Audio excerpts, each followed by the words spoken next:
The Scripps Research Institute proudly presents Venture Philanthropy, the art of making it and making it last forever. Congratulations, you've made it. Well, what have you made? Let's take a look back over your career. Early on, you made a go of it. Next, you probably made some good career choices. Over the years, you made the most of it. Perhaps you even made some great investments. Maybe you even made a small fortune. And now, it's time to think about making something else. Perhaps this is the time to think about making a difference by making the world a better place. What is a venture philanthropist? Well, a venture philanthropist is someone who deploys his or her career skills developed over a lifetime to benefit a worthwhile cause. So, how would I do that? Well, your skills will help fund and launch new biomedical ventures here at Scripps. Ventures that, if they are successful, will generate profits that will be used to fund even more ventures. So, how do we do it?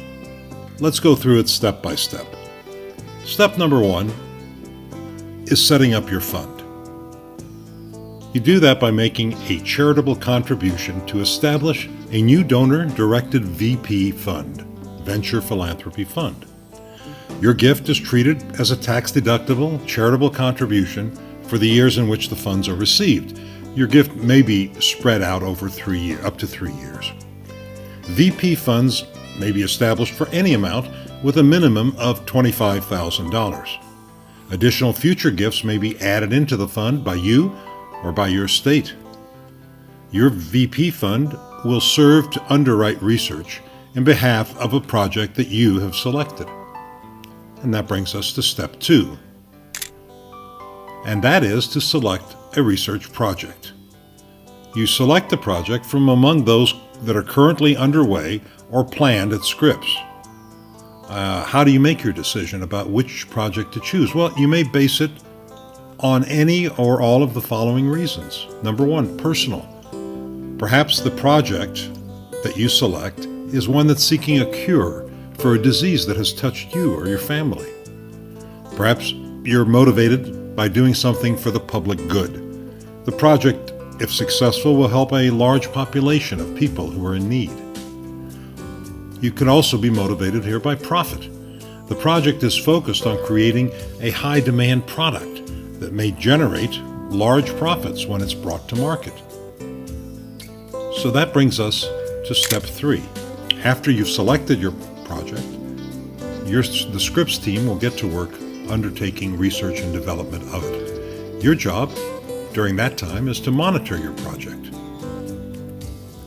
As it moves ahead, you will be kept apprised of its progress through regular, confidential written reports, tours of the Scripps laboratories where they're working on your project, face-to-face meetings with the scientists involved with the project, and so on.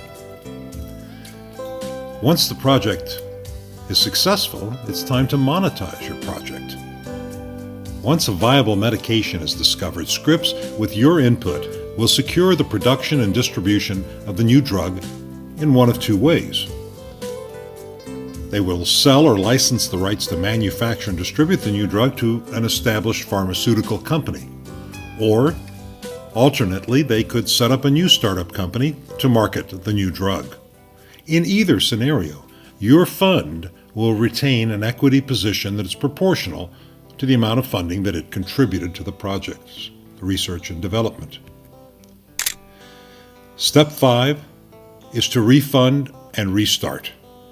As your project achieves success in the marketplace, a portion of the profits it generates will be directed back into your VP fund.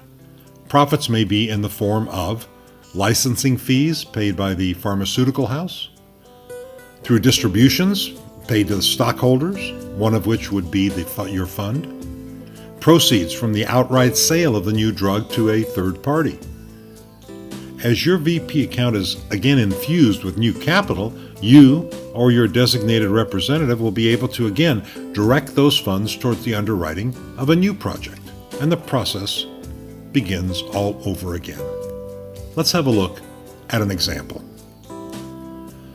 First thing is to establish a VP fund. Let's call it the Scott and Joanne Cutler Venture Philanthropy Fund. Through a charitable contribution to Scripps from the Cutlers, the account is funded. The next step is to select a project from those that are presented to them.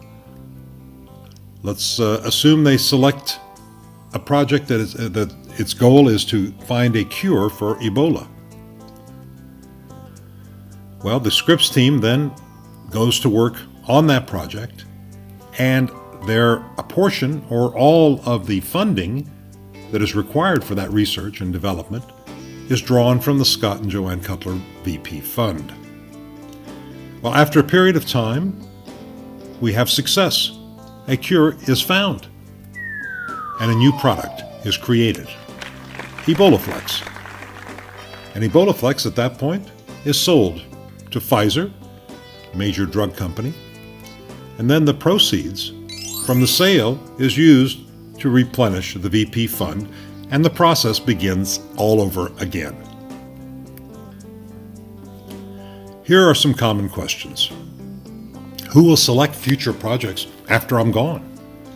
It's up to you. Whoever you designate at the time that the fund is set up could be a spouse, an heir, a trust officer, an attorney. It's your choice. Will I have any input after the product is developed?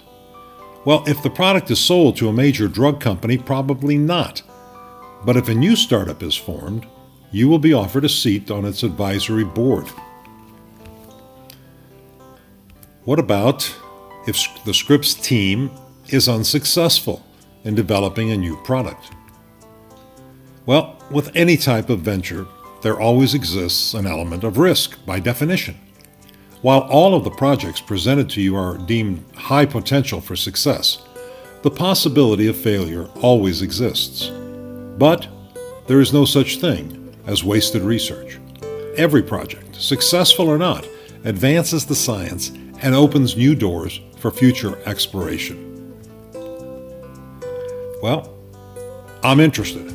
What do I do next? Speak to a Scripps representative about establishing your Venture Philanthropy Fund and start making a difference and start making it last forever. Thank you.